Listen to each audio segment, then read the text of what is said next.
morning and welcome to day 4 of Qatar National Product Week. For our first workshop today, I have a very interesting topic, which is the sustainable consumer trends in Qatar, presented by Dr. Salih ابراهيم, Managing Director of أجريكو. In today's world, consumer retail trends are shifting dramatically to sustainable, environmentally friendly products and services. This workshop will explore some of the current and upcoming sustainable trends and the importance as a national brand manufacturer to drive your products and brands to implement these practices and meet the expectations of your consumers.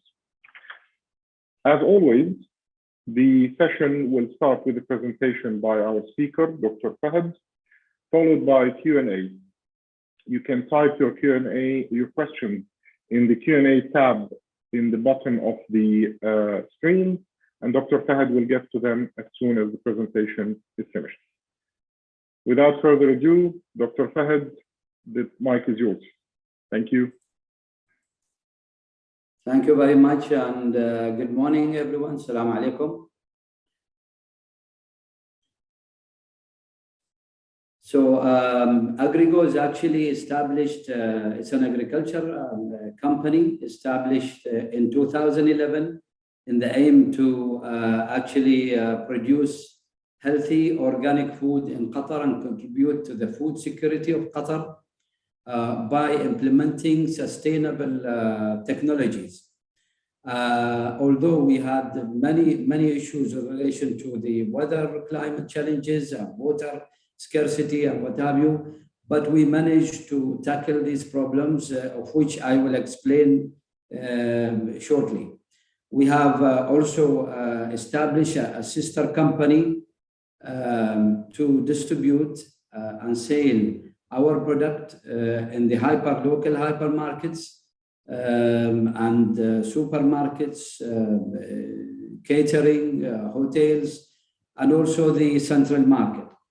We, from time to time, when the law permit, we also export our products to neighboring countries.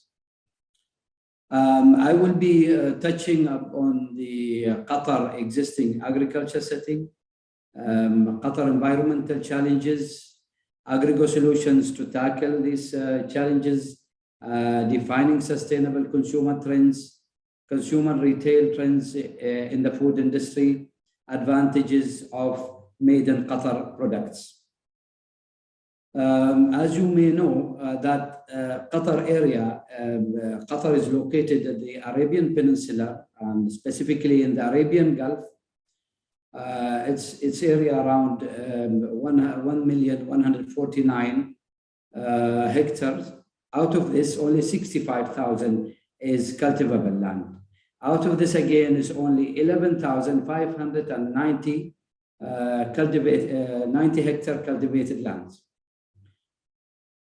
Qatar environmental challenges. Mainly the challenges here are water scarcity. As we have said that Qatar is an arid country located in the Arabian Gulf. The Arabian Gulf water salinity is higher than the open seas like Oman Sea. If we compare it just to indicate for you, the water salinity in the Oman Sea is around 35 part per thousand or 35 milligram per liter.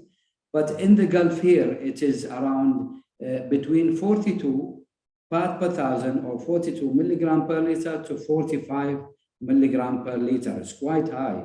And sometimes the underground water along the coast is double this salinity. So this led to the government, develop an extensive desalination stations or plants around the coast to provide fresh water for the people. The land is also being a scarcity of arable land, low amount of very poor in nutrients and high salinity. Also, it has a bad water infiltration rate because mainly limestone-based sandy soil. Qatar being one country from in this globe, get affected by anything happening around, like global warming, like carbon dioxide emission level, which is leading actually locally here to scoring on very humid summers. Here actually in Aggregate, I can say the heat is not really a problem. We can cool it down. We have cooling pads. We have air conditioning and so on. But the challenge is mainly the humidity here in this area, to be honest. So this also led to warm winters. We mainly here in Qatar, mainly the seasons, actually the winter, starting from say October, November until March, and that's it. Then we use air condition or cooling pad. But again, the challenge is the rising humidity in the summer.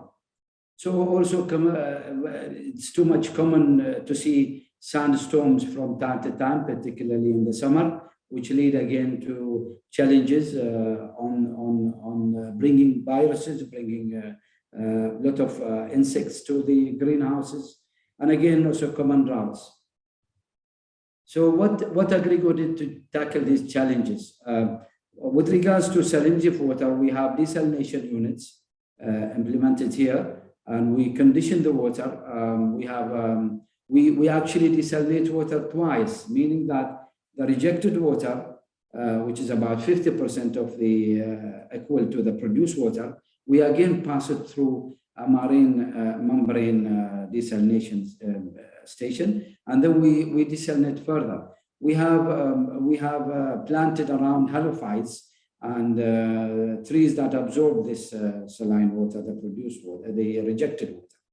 Then we condition the produced water, pass it, store it, and pass it through our modernized irrigation system and drive it through to our sectors, the greenhouse. Of course, after balancing all the nutrients required for the plants, depending on the crop and the stage of the growth. We use here cocoa peat grow bags, and we have developed recently also aquaponics, where we mix fish and plants to cut on the utilization of the water, and also the utilization of nutrients. In this case, mainly our hydroponics operated by, we plant in coconut fibers. We bring it from a neighboring country, designed for us after many trials. So we find out that the coconut fiber actually give quite good and high retention of the water. Other challenges in 2011, when Aggreco started, they actually copy-paste whatever system available elsewhere, which was, of course, something they have to do, but again, it's not the right thing. So over the time, they have developed their own sort of solution to overcome the challenges. For example, the greenhouses which they have introduced earlier, they were actually not cooling, but heating as such. So that's why they have to change so many things, the paint inside, the metal, the way you shape the greenhouse from time to time, the cooling pad, the fans, the position of the fan, the material, all this add up together. So over the time, Aggreco, through its modernized workshop, have actually inserted a lot of rectification to this system. Let us now touch upon Qatar consumer retail trends within the food industry. So sustainable consumer behavior examine why products are selected by consumer. What influences caused those products to be selected from the shelf? And those are actually the consumer decision process is described in 5 stages: problem recognition, information search, evaluation of alternatives, purchase decision, post-purchase behavior. According to recent report, the reference down below in the screen, according to recent report published by Annual Food Consumption in Qatar, is expected to grow to 1.9 million tons by next coming 2 years in 2023. This is of course driven by high disposal of incomes, growing expatriate population in the country, and of course young population, urbanized consumers. Like the other neighboring Gulf country in the region, the Qatari Ministry of Public Health launched many initiatives actually and program to educate consumers so that they cut on intake of fat and sugar, salt, limiting the usage of select ingredients in source goods, educating them about the awareness, health awareness, and so on. So this is quite pressure exerted by these organizations in the region to educate the public about the food safety and health also. So of course, COVID added to that issue and people looking for more healthier products. We have taken the initiative here in Qatar. We built the first vertical farm here, one of the largest hypermarket in the central of Doha. It will be launched within coming 2 days. We have done a vertical farming operated by LED, produce leafy vegetables, and also we used aquaponics technology, where people can understand the cutting on fertilizer, how it's important to the health. We put aquaponics is actually merging the fish and the plants. So the fish actually produce waste through their biological excretion, and then it's utilized by the plants, actually converted by the bacteria and beneficial organisms in the water, and then it's absorbed finally by the plants. So it's very healthy. Now we are planning to do many stations like this in Qatar. So please follow us. Soon we will be launching this project. I just want to also indicate the Qatar food consumption trends percentage-wise. If we, in actually 2020, a study was published in the Sustainability Journal, the reference down below, investigated the immediate impacts of COVID-19 on Qatari consumer awareness, attitudes, and behavior in relation to food consumption. And the results really reveal clearly the changes in the way consumers are eating, shopping for these items, and interacting with food. So quickly, I will just read the percentage. 32.4% of the respondents increased their consumption of fruits and vegetables. 32.3% ate much more healthy foods. 44.5% decreased their consumption of unhealthy foods, such as fast food. 32.4% decreased their consumption of unhealthy snacks.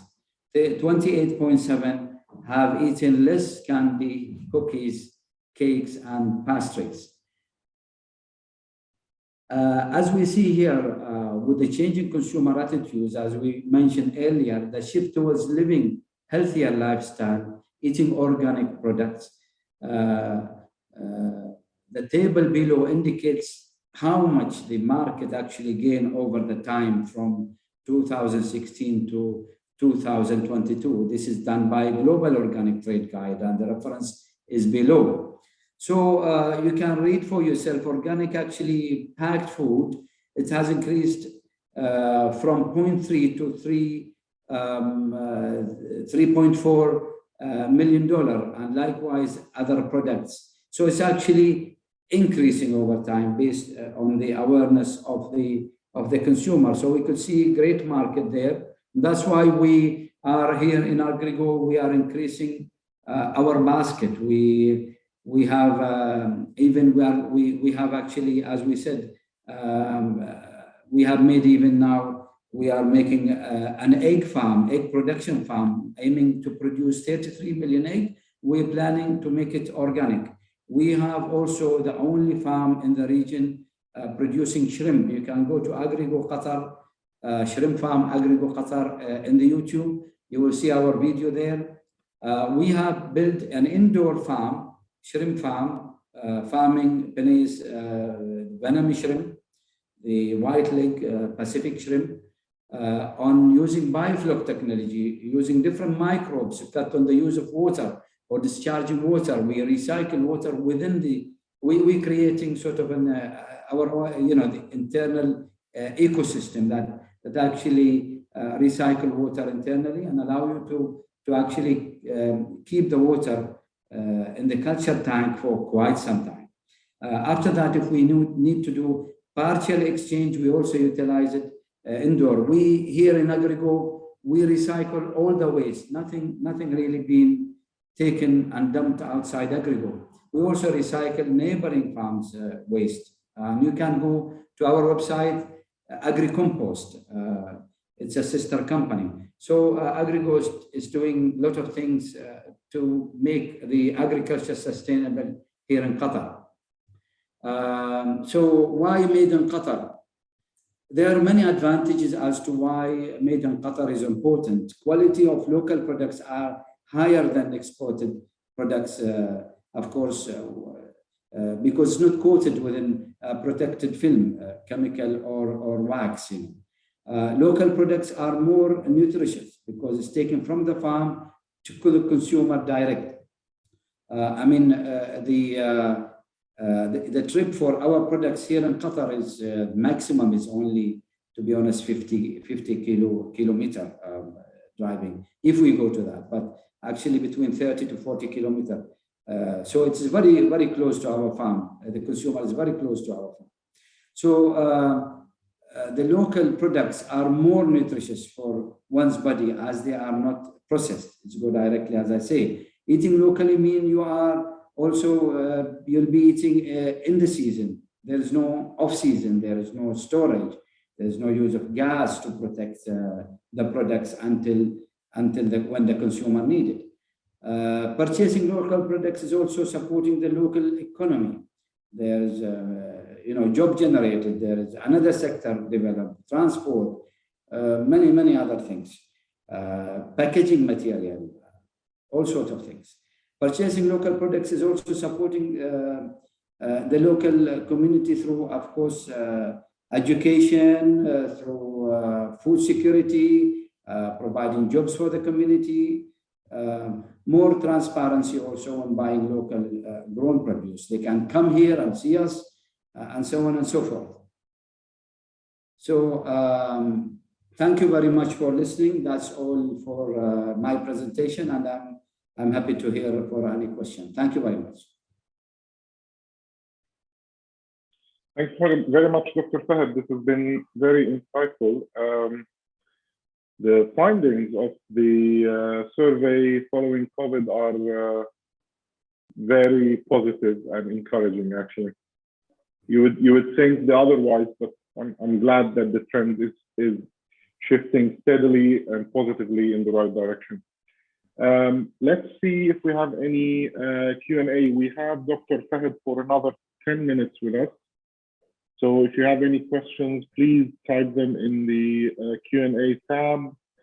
And let's use this opportunity to pick the expertise and the brain of someone who's shaping the sustainability trends in Qatar's market.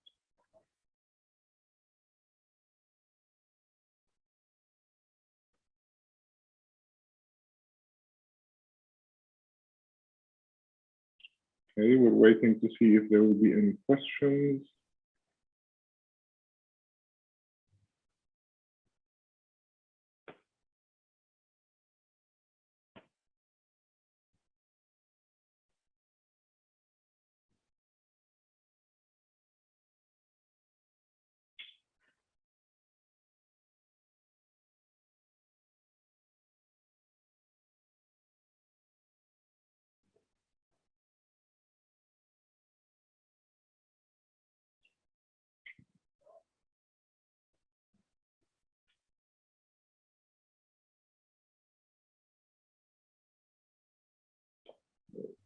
Dr. Fahd, a question. As a national, I have a question. As a national producer, let's say, all these challenges that you have mentioned must probably add up to your cost of production. How do you keep that balance between, let's say, market prices? So basically, my question is how do you ensure competitiveness with imported produce, knowing that they probably have a much cheaper production cost? Thank you very much for the question. It's very, very good question, actually. You are right. Organic farming imposes a lot of cost on the producer. We actually don't use, for example, except organic seed. We don't use pesticides, synthetic pesticide, synthetic fertilizers. That add up really to the cost. But since actually the important products, organic produce have its own market, and whatever coming from outside the country is higher than our price. So in this way, we are okay. The consumer can have better choice with this. Although we have to do an education. For example, let me tell you, the shape of organic produce, actually, it's not perfect. Organic mean, if you look at the tomato or the cucumber, doesn't have to be straight or accurately round. But the consumer does not have that understanding still. He understands that the tomato has to be round and nice looking and so on.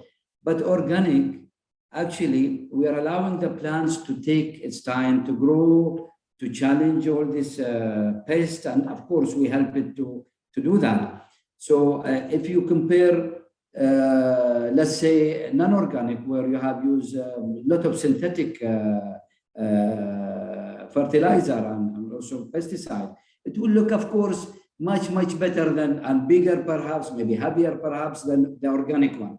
But if you can come and measure how much the traceability, how much material being left in this from the chemical, from leftover pesticides, it's actually quite challenge to the health, of course. But what I say, we're now trying to educate the public. We go to the hypermarkets, to the consumer, and tell him, look, you have to accept the shape because still organic. I mean, if you can remember the old times, we have a curved cucumber, we have an odd shape of tomato and so on, because this is natural. Otherwise, the rest is not natural. So we do a lot of education, and yes, of course, the production cost is high, but still we can sell because we are cheaper than the imported one. And I'm also assuming that by being a local producer, your consumers have an advantage because they receive your produce within the same day of harvesting. Yes. So there is actually So we actually take to the market on a daily basis. So we start harvesting morning, like say today morning, and they're packing. So the delivery starts. So if hypermarkets allow to receive products, say by noon or say midday, we just deliver. But some hypermarkets say come at midnight when the customer are not there. So the same products of that day will leave on this 3 timing: morning, midday, and evening. So it's still as fresh as it gets, and exactly, yeah, probably more nutritious than. Yes. Yeah. Yes. I see you keep going back to education, and it's I think the most important thing in shaping the trend, because as you said, we're driven now by the shape of the produce, not the value, the nutritious value of it. And I'm sure you came across this and you've seen it. There was a massive campaign some years ago in some very big hypermarkets in Europe to address this issue because they noticed that there is a huge food waste of perfectly good produce that just doesn't look perfect. You know, it's a great food still, but and people were choosing, and so they made this a very interesting campaign where actually fruits and vegetables and produce are talking to the consumer, saying that I am still beautiful and like don't judge me by the look. Interesting to know that this is also a challenge that you've seen even here. I thought this might be something like in different markets, but apparently it's not. Yes, exactly. I mean, that's why we go now to the consumer. We open a greenhouse in one of the hypermarkets. I will not mention the name, but it's in Daphna, and you can visit from 17, which is today, 16, tomorrow onwards. You can see this lovely greenhouse, a glass greenhouse with the fish and the plants. And we'll be there to educate people on all this produced, inshallah. Oh, that's great. That's so you guys, you've heard it here first. Tomorrow, you can actually see yes. a greenhouse in a hypermarket. That's right. I don't think I've seen this before. And when you say greenhouse, this is a functional greenhouse. There is yes, it is actually. Yeah. It is actually a vertical farm, yeah. LED, for it, of course, light by LED, and we use fish water to provide nutrients for the plants. I will be on a treasure hunt in West Bay tomorrow, trying to find that hypermarket. I don't think it is. I don't think it gets any fresher than this. Sorry, I couldn't hear you. I said I don't think it gets any fresher than this in the world of hypermarkets. Exactly. It's being grown in the hypermarket. Yes. That's great. Thank you so much, Dr. Fahd, for the information, for your time, and for sharing your expertise and research of your team with us. I would like to thank also the audience who's been with us.